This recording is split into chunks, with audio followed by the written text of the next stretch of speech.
Good evening. Dozens of homes had to be evacuated this morning after a burst water main turned some streets in Islington into mini rivers. 10 fire engines and around 70 firefighters scrambled to cordon off the area, with people told to avoid driving through floodwater. There are warnings the disruption could continue all week. As our correspondent Simon Harris reports, some residents will be affected for a lot longer. Canonbury Street in Islington and Sunday night was anything but quiet. People were alerted by the noise of a fast-flowing stream and found their road under a foot of water. Everything was flooded, all the cars were flooded, and the children were excited and scared at the same time. So yeah, it was traumatic. At the bottom of the street, the water from the burst main poured along Essex Road following the path of least resistance. At Cedar Court, the torrent turned into a waterfall and flooded basement flats. Another block was also swamped. Holly had only just moved into her downstairs apartment. Her wooden floor and her furniture are ruined. Probably around 11:30 I started having water seep into my floor, and the pipe wasn't shut off until around 2 a.m. So I then had water coming in for the next sort of 2 hours. By the time the pump was shut off, I've got 6-7 inches of water. Cars were also casualties. Absolutely covered. I think it's a write-off. Unfortunately, it was in the midst of where I usually park in the residence parking permits. 10 hours after the burst, there was still a steady flow of water along Canonbury Street. The culprit was a 3-foot diameter water main. The cast iron pipe is thought to be around 100 years old. Engineers won't know for sure what caused the fracture until they can take a closer look at it. But the heatwave may have been a factor. In hot weather, the water pressure is often turned up to cope with increased demand, making any fragile pipe potentially more vulnerable. First of all, I'm really sorry for what's happened to the people who have had their lives turned upside down by this. I went down to visit one of the customers before, and it's devastating. And that's why we're working so hard to replace our water mains across London to try and prevent this sort of stuff happening again. But Thames Water's critics accuse the company of being a repeat offender in Islington. This burst in 2022 closed a leisure centre. Another in 2016 flooded homes and shops. This is yet another example of the classic failure of Thames Water to invest in infrastructure, to invest in maintenance. We're seeing this far too often in Islington. We've had other disastrous floods. It's not clear when people living in Cedar Court will be able to move back in. They were taken to a rest centre where they were given snacks and water, and then after we worked with Thames Water to ensure that they were accommodated into hotels. Thames Water said it could be 2 weeks before the main is fixed and the road reopened. Simon, it looks like people are going to be feeling the effects of this for quite a while yet.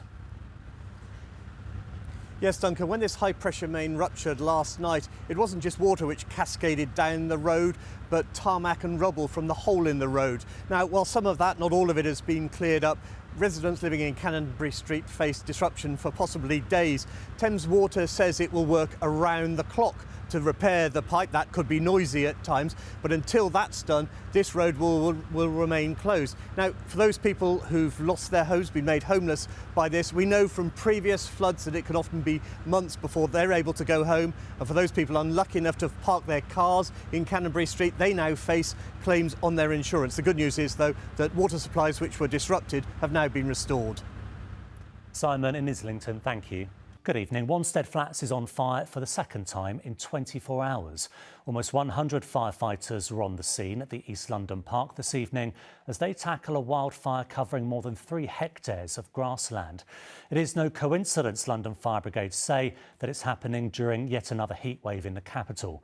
Temperatures reach 33 degrees. When the grass is dry, fire spreads rapidly. In this instance, with 2 fires happening so closely together, the force say they can't rule out that they were started deliberately. Our correspondent Simon Harris has the latest. The temperatures were in the 30s, the firefighters were in T-shirts. More than 70 of them were on Wanstead Flats in East London. It's officially part of Epping Forest, but this was mostly open grassland. Here we've got roughly between 3 and 4 hectares of grass alight. It's currently under control now and out. Our crews are working hard and just making sure that the perimeter and the edges are making sure that it's out and not spread into any new grass areas. The fire crews had no trouble finding today's blaze. They'd been here before. This is the second time in 24 hours Wanstead Flats has gone up in flames. It's a measure of how tinder dry the grass is and how easy a wildfire can start. Yesterday evening, around 60 firefighters were on a piece of land a few hundred metres away tackling huge flames. The fires have seen the brigade use a new wildfire response unit. This is a lightweight fire engine able to move over soft ground in a way that a 14-ton fire tender couldn't. There's no CCTV in areas like this, and without witnesses, it's hard to know how wildfires start. But on Wanstead Flats last night, there were two separate fires about 50 metres apart. Often when we see multiple seats of fire, we think that there is potential for that to be deliberate. With wildfires, we do see embers lifted away from the first seat of the fire and subsequently land a little bit further away. At the moment, the land, the grass, the foliage is so dry. The heatwave has seen devastating wildfires in Spain and other parts of Europe. This was Turkey. And there have been huge blazes in Montenegro. For many Londoners, cooling off was the priority as temperatures began to soar. Shadwell Basin in the docks is a popular spot, despite signs warning people not to swim. In Finsbury Park, only determined sunbathers brave the heat. Well, we actually live in Bahrain. In the Middle East. So we're out here for the summer, so we're used to the heat. But Bahrain is obviously, you've got ACs everywhere. It's okay. I don't really mind either way. It's better than the winter. It's hot. It's nice. Of course.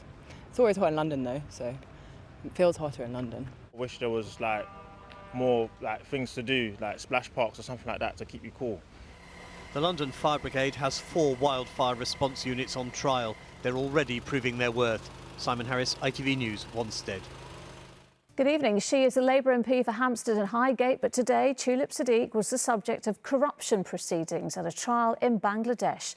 The former minister, who is being tried in her absence, is accused of illegally receiving land in the country where her aunt was Prime Minister before being deposed last year.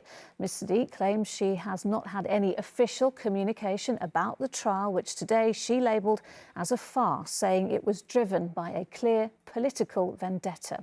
Well, she's always denied the allegations. With more, here's our political correspondent, Simon Harris.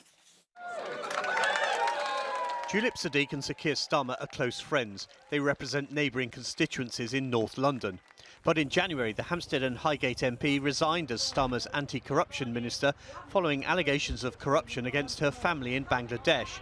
Today, at a court in the Bangladeshi capital Dhaka, the case against her began. The MP wasn't in the dock. The trial is taking place in her absence. Outside court, the prosecutor spoke to journalists. Among the sections under which charges have been framed, some provide for 3 years of imprisonment, some for 7 years and some for 10 years. The accused will serve the sentence under whichever section is proven against her. In April, Siddique described the case against her as a farce. It's a completely politically motivated smear campaign trying to harass me. There is no evidence that I've done anything wrong. And on X today, she tweeted, "Over the past year, the allegations against me have repeatedly shifted, yet I have never been contacted by the Bangladeshi authorities once. I have never received a court summons, no official communication and no evidence." Tulip Siddique's aunt, Sheikh Hasina, was the Prime Minister of Bangladesh until her regime was overthrown last August after protests which saw 300 people killed. She's now in exile and is also being tried in her absence. Tulip Siddique has described herself as collateral damage in a long-standing feud between her aunt and a senior Bangladeshi government official. Simon Harris, ITV News. Good evening. The distraught parents of a young girl who died during a day out at a water park say safety standards simply aren't good enough and fear more lives could be lost. 11-year-old Kyra Hill drowned at Liquid Leisure near Windsor, and an inquest found serious health and safety failings. Speaking to ITV News, Heather Parker and Leonard Hill said no one else should have to bury their own child. And at a time when parks are packed during the busy summer season, change can't come quickly enough. They're hoping a petition will help catch the attention of politicians, as our correspondent Simon Harris reports. She was ambitious, always active, loving, funny. It's 3 years since Kyra Hill drowned during a birthday party at a water park. The 11-year-old from Croydon disappeared beneath the surface at Liquid Leisure at Datchet near Windsor.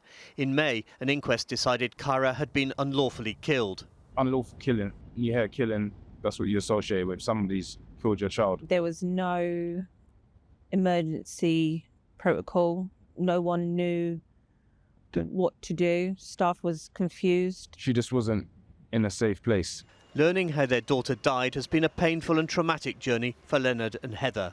In this particular water park, there was nobody there trained for underwater rescue.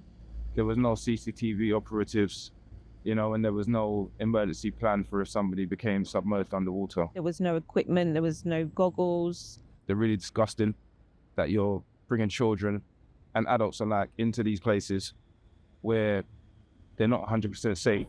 Because people were still swimming and playing in the area.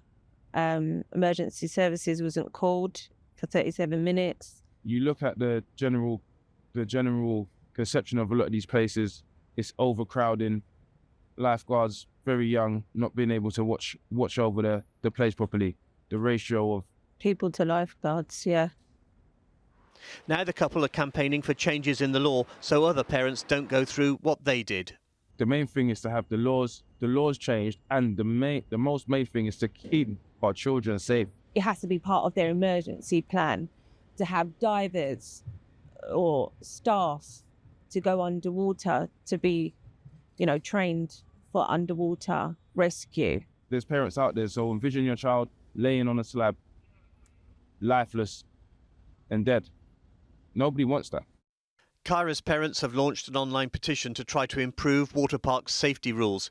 We approached Liquid Leisure for a comment but haven't had a response. Simon Harris, ITV News.